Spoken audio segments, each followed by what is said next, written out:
Hey world history students, welcome to another video. We're starting period 3, so 1750 to 1900.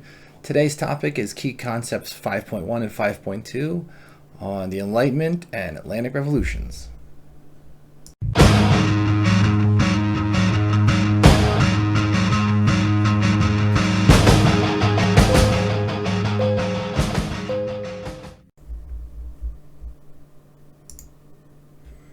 All right, the Atlantic revolutions and beyond, and how all of this influences and works together. So let's get started quickly with the Enlightenment. We have already gone over what the Enlightenment was. It was a new way of thinking which focused mainly on what's called empiricism, the role of religion in society and daily life, and the importance of reason. And what they thought about was basically, how do we prove what we know and what is rational and logical? And how does this relate to how we understand the world around us?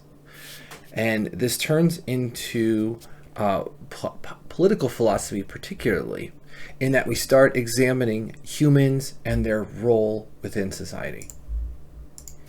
So one of the first political philosophers was Thomas Hobbes, and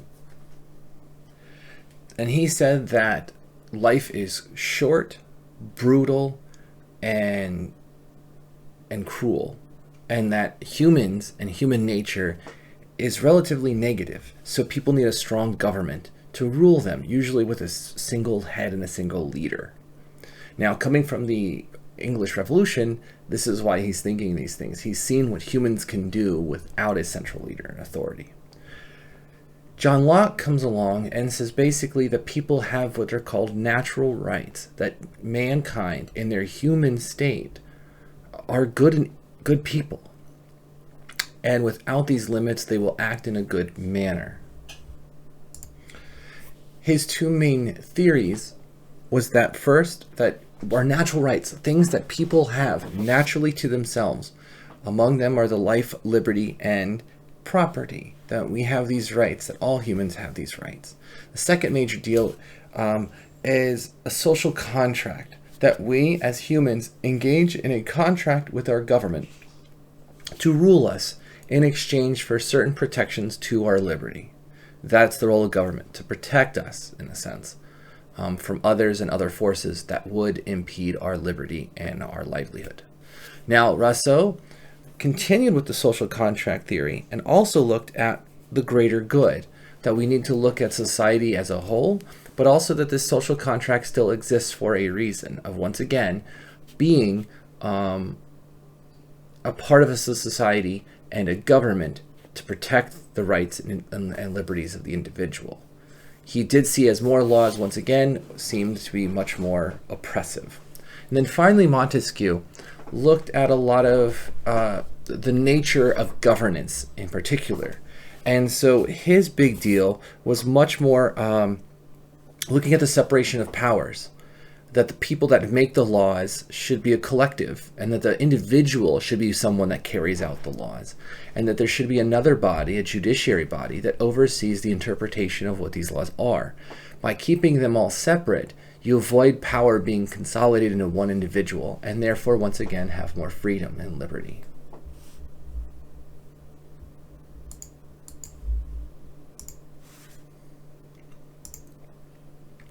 Now, what these traditions were questioned was basically the role of the monarch and monarchy alone. Why should we have one king to do all of this? How should we be governed in such a way? How do humans properly be governed? What is the role of religion? Seeing how much devastation the wars over religions have caused, maybe religion shouldn't be in the political atmosphere, and therefore there'll be less conflict about who is what faith and what happens to them. And then finally, how does nationalism play into this? Nationalism in this time period is viewing yourself within a group of people, a nation, a collective body of people with shared backgrounds and tradition.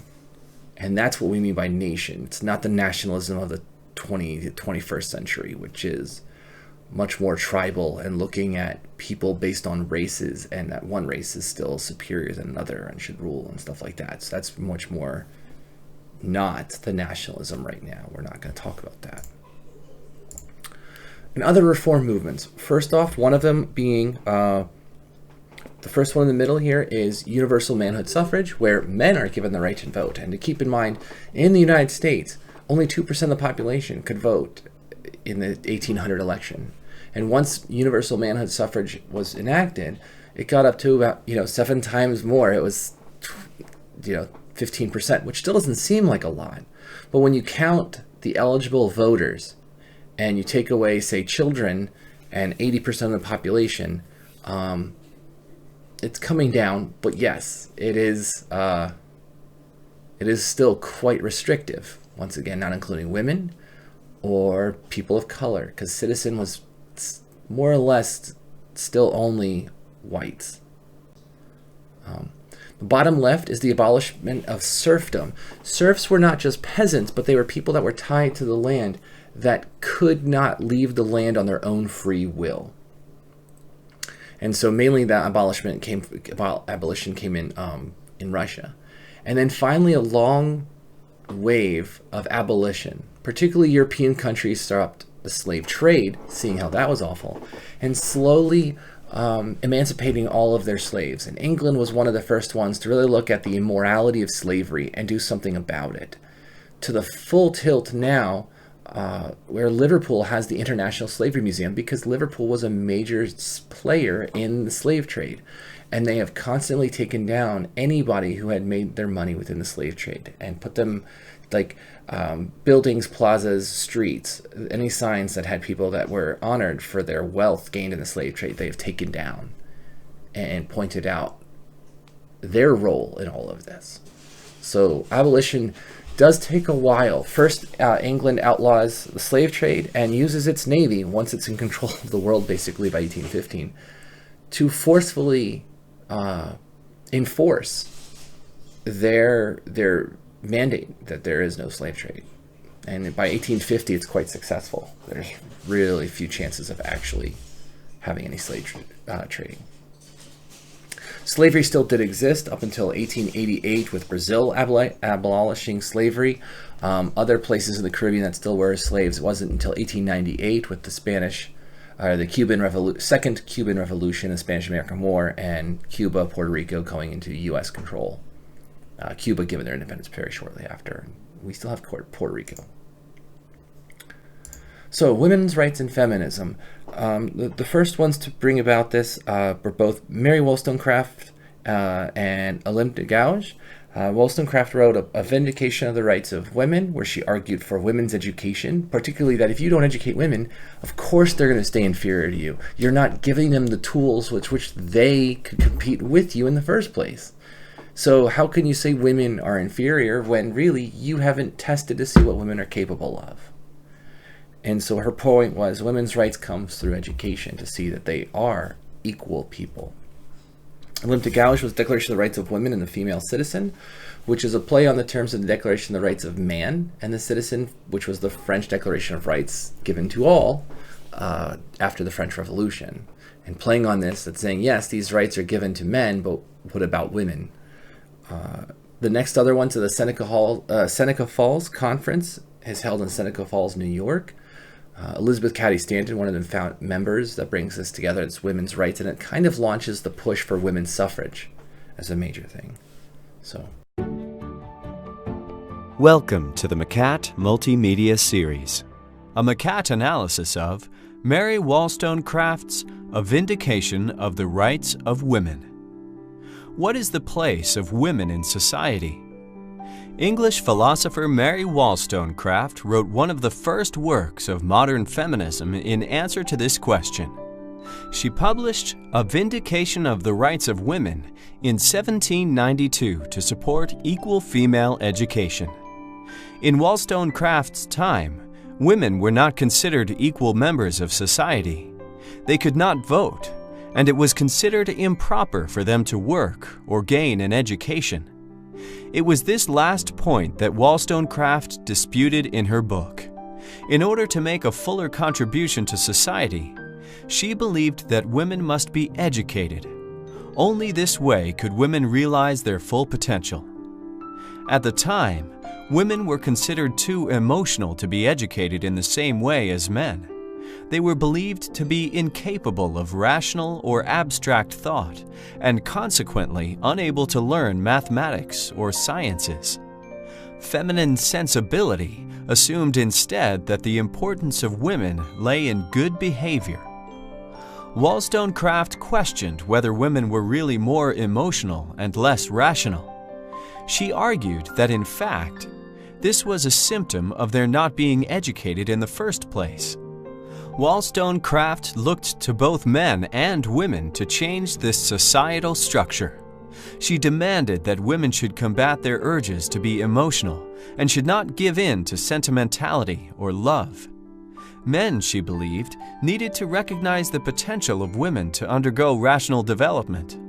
They must come to see that women can share in the same virtues to themselves.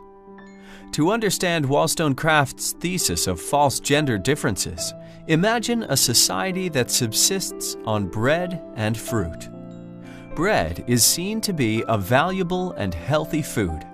People invest a lot of time improving its preparation and developing recipes for it. Fruit is seen as sweet and beautiful. Whilst it is enjoyed, no one believes that it genuinely contributes to a serious diet. However, society later re-examines fruit. People discover that it has many of the same nutrients as bread, and even has some that bread does not. As a consequence of this discovery, society learns to take fruit more seriously, and everyone enjoys better health in the process. Wollstonecraft's argument did not seem obvious to everyone at the time. Despite this, a vindication of the rights of women was well received. Wollstonecraft's writings and personal story have inspired feminists into the present day. A more detailed examination of these ideas can be found in the McCat analysis. That is 5.1, the Enlightenment. And now on to Atlantic revolutions. Now, hopefully you realize by now that we get into the Atlantic revolutions for a reason. And before that, we started with the Enlightenment solely because one influences another.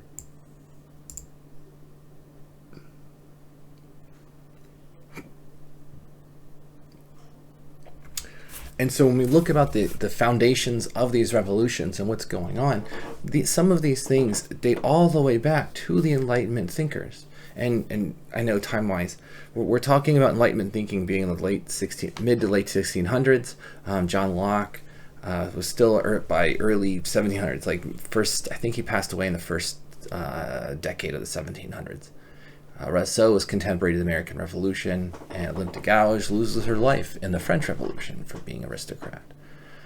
But these revolutions, this understanding that people have rights, that people have inherent rights, and representative government, it should be how all laws are made, these things start going through the minds of a lot of people. And at the same time, not without some, I don't know how to put it, but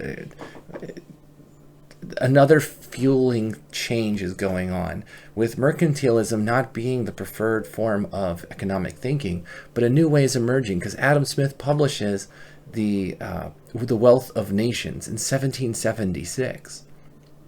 And in that, it's again looking at that the market controls prices, and that things should be moved about more like the law of supply and demand, and where things can be maximizing their benefits and reducing their costs, rather than one nation trying to be self-sufficient.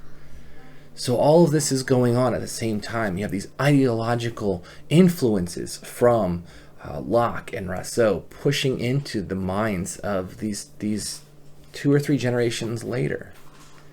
And so now you have this generation coming about with the American Revolution, French Revolution, and these others that start seeing that this is a better way. And by the time the American Revolution even begins, we're looking at, by the time the American Revolution begins, you're looking at people who have, all these places have had legislatures of their own.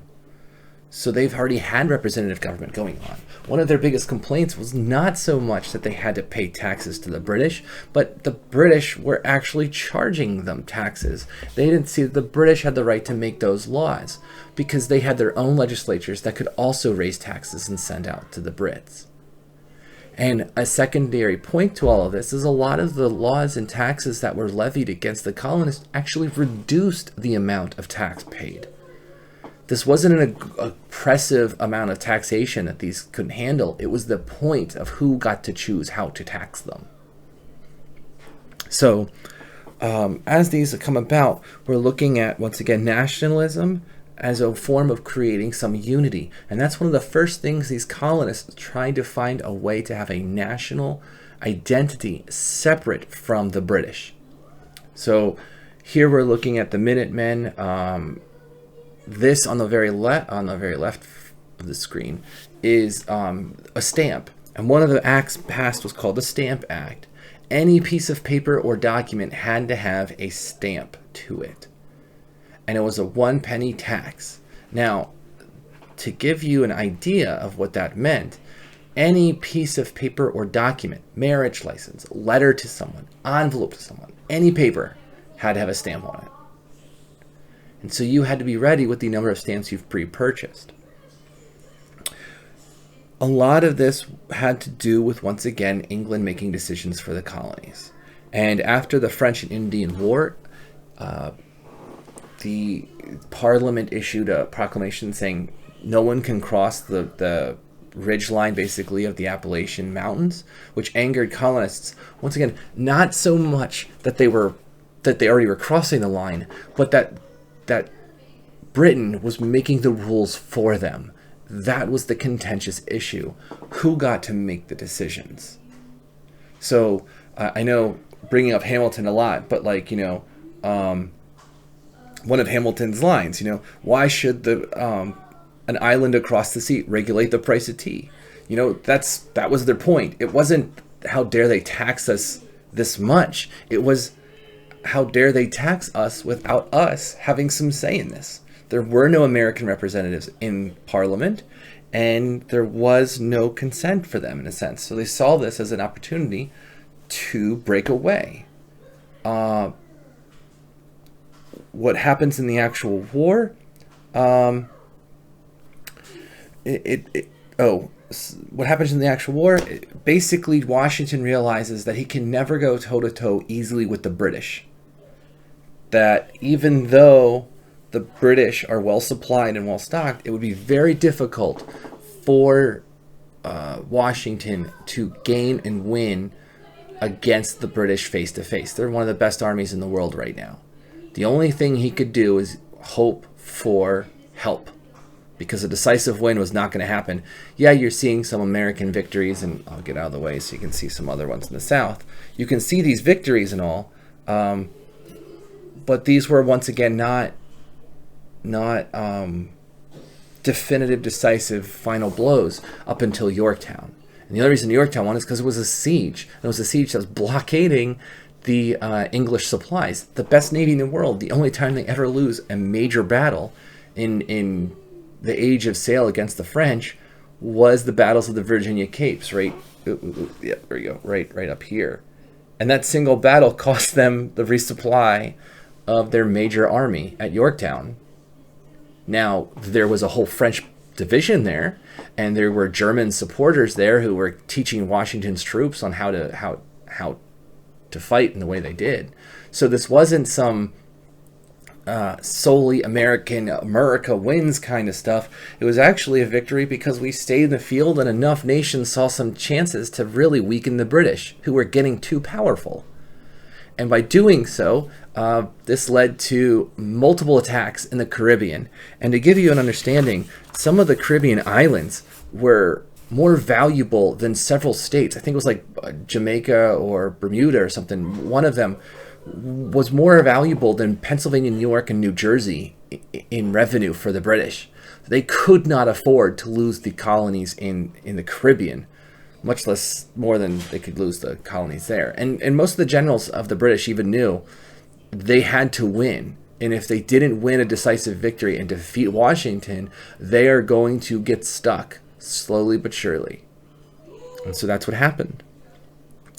Other things to keep in mind here is that only 1/3 were rebels of the population. 1/3 of the population was also Tories, which were supporters of Britain. And the other third were neutrals who really just wanted to live their life and whatnot. So, real different situation than how it's presented now as this America defeats Britain. You know, we were the underdogs and we came back. Well, sort of, but not entirely.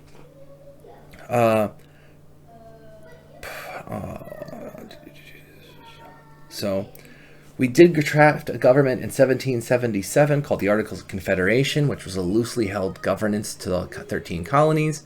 It wasn't effective by 12 years later, it's 1789. And we had to, that was when we inaugurated the Constitution. So when we look at the overall impact of what caused the American Revolution overall, was again the ideology from the Enlightenment, discontent with British policies of taxation that didn't fit with their own legislatures and authority to tax themselves, and the changing economic situation where they should be able to trade with whomever they please, not just go everything straight back to Britain. And so all of these developments accumulated into a lot of resentment, particularly in the New England areas, but a lot of the rural areas of the other colonies in the South as well also supported it. Whereas a lot of cities were worried about the destruction that'll happen to them for going against the British, and they had a lot more trade ties. So that's the American Revolution in a nutshell. You'll have a lot more fun with it next year in AP History. So the French Revolution. Now, on to the French Revolution. So the French Revolution is not something that's widely within AP curriculum. So we're going to breeze through this very quickly because there's still some aspects to it that are relevant and important. The first is that the revolution in France is or the French government prior to the revolution is crippled in debt. The war debts of Louis XIV from the early 1700s and his many wars of conquest and expansion were finally coming to pay up. Versailles, for example, also was quite expensive. So we have these debts. Then, after Britain humiliating the French in the War of in the French and Indian War, were eager to give Britain a black eye as well. So come the American colonies revolting and staying alive in the field for several years, the French decided to hop on board that. And by supporting the Americans with troops and weaponry and all that, they rack up even a more larger or more grander national debt. To think of it this way, okay? Think of the expense of a military, of keeping 10,000 people equipped with gunpowder, which has to be manufactured, clothing, which has to be manufactured and tailored. This is all pre-industrial. So you had people actually sewing these uniforms. You had guns that were handmade. This was before even interchangeable parts. So there was no easy way to factory make these things. They were handmade guns. Cannons were hand cast. All of this done was pre-industrial. So you're outfitting 10,000 men. So if we, all right, we're going to say a 10,000 man army. So 10,000 men means roughly about 600 cavalry of horses. So horse food, saddles, equipment with the horses, hay, once again, food. And then you have something maybe, let's see, to 10,000 men, you'll probably have 10 to 15 cannon. And with that cannon comes the artillery, the shells, the actual shot, the gunpowder itself needs to be stored, housed, and separate, of course. You need horses and teams of that to move it along. So that's, once again, just those two special units. Then you have your regular infantry of the remaining, let's just say another 9,000 men. Now, of those 10,000 men, they need to be fed. Pre-refrigeration, pre-canned food. They have to be fed daily. So you have to have enough food around in your area or stockpiled perishable, non-perishables or less perishable items. Like we stockpile salted fish, salted pork, jerky, hardened bread. And you got to stockpile these things, not to mention have water supplies as well for an army this big. And then that's only in your own territory. Now to move that into enemy territory, they need to be supplied even more. And so you're looking about moving them 3,000 miles away. So they need food, clothing, shelter, all of that stuff for a 2-month journey across the ocean. And then to be able to be equipped and supplied in the field for once they land there. Think of the costs of all that. And of course, you pay the soldiers. So that's the amount of funding a war has in these time periods. This is an insane cost. These are exorbitant. It's why only, the very wealthiest countries could support field expeditions or even expeditions, in overseas areas to project power that way. That's why colonial power was even more important to have soldiers within. The French couldn't even bring most of their soldiers back. So they left at the end of the war of, or the Spanish and American, oh my goodness, Kevin, in the French and Indian War. And because of that, a lot of the French names that are now in Quebec can trace their last names all the way back to a lot of the soldiers that were left there in 1763. So the amount of debt required for all of this came down then to having an Estates General, or a meeting of the 3 states, or 3 social classes in France. And that was of the first estate, which was the nobility, the second estate, which was the clergy, and then the third estate, which was everybody else. The first 2 estates, generally when they met, they voted together. And a lot of times there's disagreement of how these votes go. In this particular case, in the States General, they were going to give 1 vote per each estate, rather than numerical numbers of who's involved in each state. And so, I think I messed up. It's first estate clergy, second nobility. So what that then means is that no matter what the tax is levied, because the clergy don't pay taxes and the nobility can afford it, the third estate's going to bear the brunt of all of this. And that's exactly what happens, to the point where the third estate wouldn't agree to it until they were given certain constitutional rights. And in doing that, they were locked out of the meetings. So they had their own meeting and said, we will not agree to any of this and we will not back down until we have a constitutional monarchy, a basic charter of Declaration of Rights, which wasn't going to happen.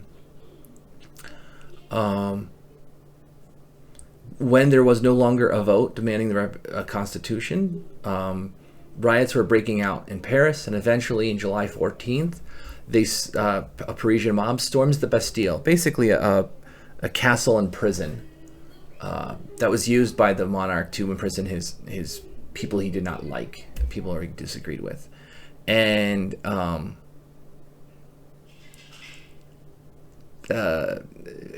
but when they stormed it, it probably had maybe 9 or 10 people. But it was a symbolic point that the power of the king was being threatened and taken down.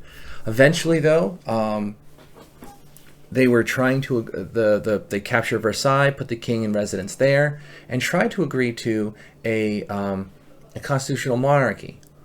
And after a while, that doesn't work out, and they bring in a committee called the Committee of Public Safety that then starts to rule for 2 years, and that's called the Reign of Terror. After those several years of purges, of getting rid of all the counter-revolutionaries, including some of the leaders who were getting too powerful within the committee, they were put to the guillotine as well. Eventually, a directorate takes over to keep going on after 1794. And there they conduct operations and military operations expanding outside of France. They have Napoleon is raking up victories in northern Italy, and then decides his first act as an emperor, which he was given command of all French troops in 1799. He attacks Egypt, wins a little bit, then fails miserably and has to retreat. But that's actually the discovery of the Rosetta Stone, and comes back. Napoleon wages a lovely wars, conquering up all the way up into capturing Moscow in 1812. Though the cost of that 1 million-man army going in was that only 10% or so made it back. It was quite disastrous. But he does spread the Declaration of the Rights of Man and Citizen and his Napoleonic Code. And because of that, the countries of Europe and the people of Europe start looking at that they too have certain basic rights as a human being and a citizen. So that's the French Revolution. The next one coming from that is then the Haitian Revolution. And the French Revolution ideals of fraternité, égalité, and liberté, fraternity, equality, liberty, did not apply to the slave colonies, according to them. And so Haiti was to remain a slave colony. And to give you an understanding, by the 1780s, Saint-Domingue, which is the name for Haiti prior to its independence, produced about 40% of all the sugar and 60% of all coffee consumed in Europe. This single colony was roughly the size of Hawaii or Belgium, but it produced more sugar and coffee than all British West India colonies combined. It was the wealthiest. 80% or like 80% or so were slaves, and a revolt basically breaks out between freed blacks and then turning into also slaves, rising up against their masters. And there were rigid social systems in place that held whites as superior to blacks. And so even if you were a freed black, you were considered less.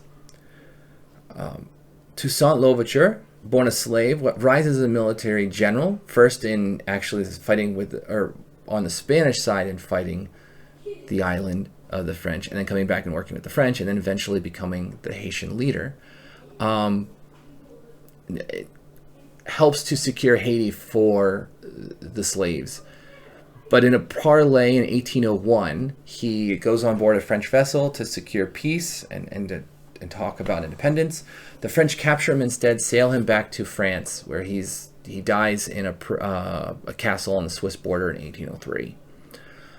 Dessalines, Louverture's lieutenant, takes over, and after one more defeat, or of the French rather, so they win, declares independence for Haiti in his Declaration of Independence of Haiti, where he expels all whites. Here I'm going to see if I can make a scrolling text happen, but I read the document. So once again, listen to this one. See its tone difference between the American one and the Haitian one. So then also the effects caused more harsh conditions of slavery in the Americas. Haiti is boycotted by most of the countries all around.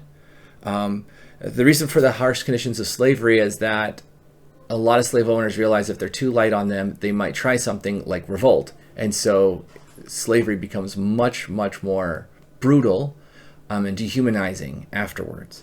And Haiti, after it no longer is able to export a lot of its goods, even though returning to some form of plantation, but paid plantation labor, they then switch over to subsistence agriculture, and it does hurt the Haitian economy and doesn't really recover ever. So,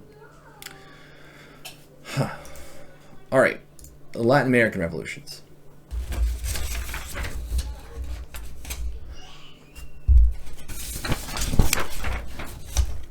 So, led by Simón Bolívar, he wanted a United States of South America, like a Gran Colombia, and apply it to a larger scale, though realizing it will never work once he takes power.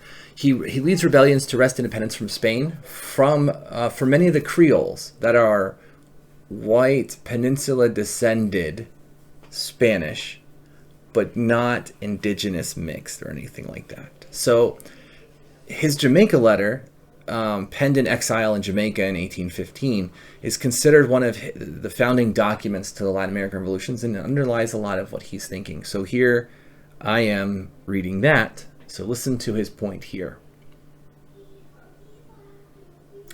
Notice a lot of the language he uses is about slavery and being enslaved by Spain and lack of rights while they were still owning slaves. And they still were putting down Indians like they were savages. So it's kind of hard to not compare the two of, do you really believe what you're saying because of all of this? The problem that stems from all this is with Napoleon conquering as much as he did, he conquered Spain. And a lot of the Spanish colonies, as you see on the left map in the 1800, they were left on their own to fend for themselves, how best to proceed and rule. And so in response, they formed their own self-governments. They were able to manage their own governments fine. And so when Spain came back, they wanted their control back. And the colonies wouldn't allow it. And that's what caused these independence movements. The main causes for independence from Spain was that the Creole elites wanted to create a nation for themselves and no longer involve Spain. So there wasn't a lot of changes here. And the major reasons for this were economic. Like, they saw an opportunity that they could run the country instead of the Spanish. And they can come into more prominence within their own country because it's in their own country and not giving and sending money to Spain. And so once again, there's conflict here too. Yeah, so that's the Latin American revolutions. And I know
you go pretty quick, but you also write them in your book, and there's John Green too. So next up, the new ideologies that come about. The first is representative government, and legislatures grew in power as decision-making bodies, enacting laws. That's a painting from Give Me the Liberty or Give Me Death speech by Patrick Henry. I know you prop him up as a Virginian hero in a famous speech. He was also worried about getting reelected, so he had to do something to put his name out there and join the rebellious cause. And so that's how he got the whole patriotic grandstanding, I guess. So, yeah. Slavery will still remain in power despite all their overtones that people need to be free and independent and liberty. They only mean that towards themselves, people like them, the whites from Europe. They don't mean it for everyone. They still see this superiority of one over another. The next up is called liberalism. And I do not mean liberalism in terms of today's politics, but of free enterprise. This is much more considered, what's classical liberalism is much more considered, I guess, more aligned with fundamental libertarian views. So they believe that government protects the rights of the individual. That's their one job. And this is John Stuart Mill, who's one of the main founders of this belief system. The government provides needs of commerce and infrastructure, a national defense, and then no more laws on restricting liberty. So the government doesn't have a need to be in it. They shouldn't be in it at all. So those are the two other ideologies that come about. Up next, so other national unification liberation movements. So first, there's a propaganda movement in the Philippines. And the Philippines called for reforms in the 1880s to 1895. And what they want is representation in the Spanish government. They've been under the Spanish for, by that point, so late 1700s, 300 and some years. They think they deserve some rights under the Spanish if they're actually able to make that much profit for the Spanish.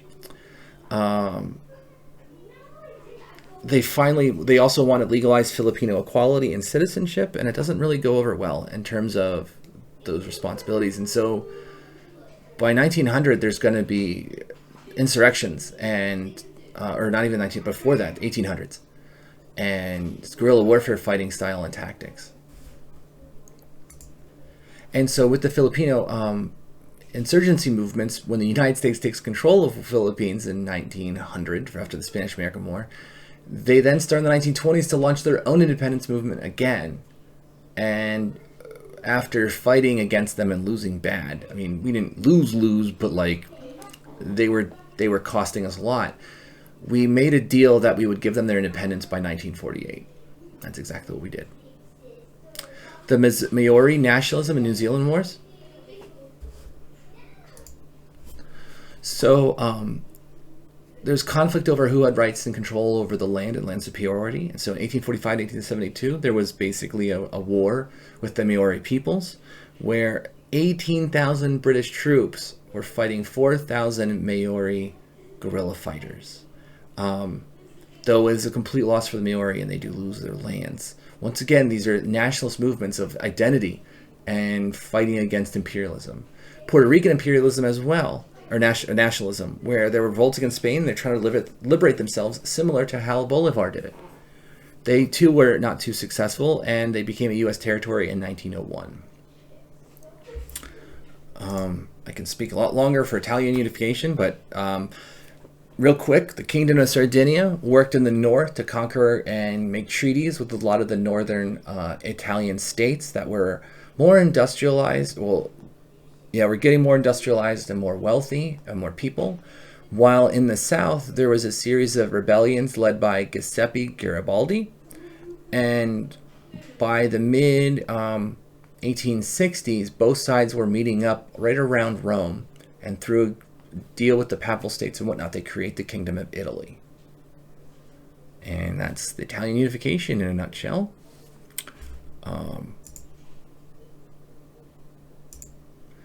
German unification, guy by the name of Otto von Bismarck. That's the guy in the yellow sash. See, you know exactly who I'm talking about now. Ha ha ha. But he's the one in the white in the middle. And the barrel-chested guy in the front of the steps, that is Kaiser Wilhelm the First, I believe. Prussia is the largest German principality, expanding over time. But if you notice on the map here, it's not the largest, or not all of Germany.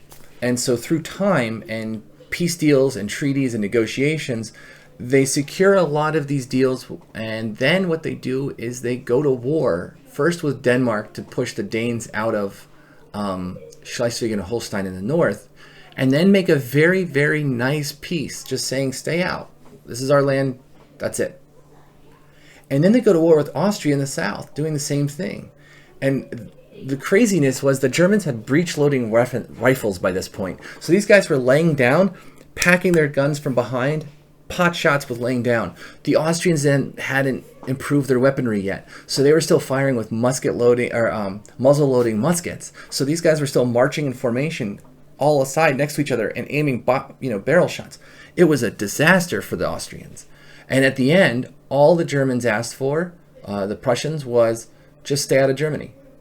These are our regions of Germany. You have Austria. Just stay out in our affairs. And the Austrians like, that's it. And what happens later is they become friends. Like, they become very solid allies. This wasn't a nasty, dehumanizing war. It was meant mainly to secure alliances and influence within the greater German area. The last way to get independent, one of the last holdouts was in Bavaria, being predominantly Catholic and a little different, worried about their loss of individuality or independence. The Germans make a war with France, and they publish the letters the French are writing about the Germans that incensed the Germans, so they declare war in 1870. The Bavarians, activating their alliance, go to war with them, and they unify Germany in this way, defeat the French. The only thing that was embarrassing this time for the French was by the first battle, Napoleon III, Emperor of France, was one of the first ones to come out surrendering. And then French didn't have a government for a while before they could negotiate a peace. But that's what creates this animosity between the French and the Germans because of this war and taking of a part of land called Alsace-Lorraine, which the French will want back in World War I. But this unifies all of Germany as well. So the next up, Balkans nationalism. A lot of people are getting Hungary. Austria-Hungary becomes Austria-Hungary instead of just Austria, recognizing Hungarians as equal status as Austrians. they start moving towards the southern part here of southeastern Europe. The Ottomans, too, are losing authority and prestige and power, and so they agree to certain deals with different, some of their non-Muslim subjects, giving them more autonomy, equal citizenship status. They really try hard to hold on to what they're losing, and they're losing bad because basically they're an old empire that hasn't modernized, and they try to modernize through different means. They try to give more legal protections and self-rule for non-Muslims, but it is really dying efforts. They're going to be nicknamed the sick man of Europe, and they will fall soon enough. So that's it for there, and that's it for this key concept 5.2. So good luck and have a good one.